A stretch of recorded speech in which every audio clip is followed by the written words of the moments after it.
ما أنت حنو هي سشاكو أو أفصمال كسابسن إيه أريد البرنايو ألف بيت هذا هاي شاكذا أنا هاي حواي أنا جا وحنا كنا شور رجلي هاي وواجي ماموين كلا بريجري إن ألف بيت هذا هاي oo lagu qasbi jiray maamooyinka waaweyn haye guriyaha inta loogu tago sax maamo marka waxa jirta Allah ya raxmo way dhimatay Allah ya raxmo oo dariska ma sha Allah wala leedahay maamada caanaha ka doonaa iyadoo ay marka sax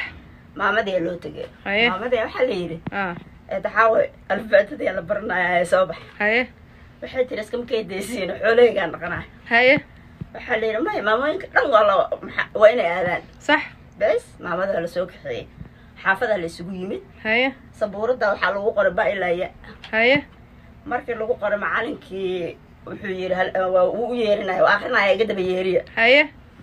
baade ali haye waxay tiri eebo hana been haye baade eebo hana beenay haye taada tawxiidka Allah nagu toos amiin jaada jannada Allah nageeyo haye حاله اللي رسم حتى حاو عمر حسين أيضا حالة ده حاو عمر حسين ما قاعد حاو عمر حسين جلاسك ولا جاي معلم وحيري حالة إسكنا قمرك حاو عمر حسين بس واير أعرف باتك الأمبهند That was a hilarious story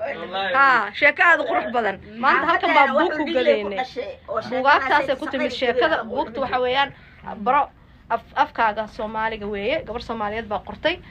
abaay sheeko qosol miiran la wadaagtay oo ku saabsan waagi hooyooyinka af Soomaaliga la barayay loogu tagi jiray meel walba ay joogan ilaa iyo tuulooyinka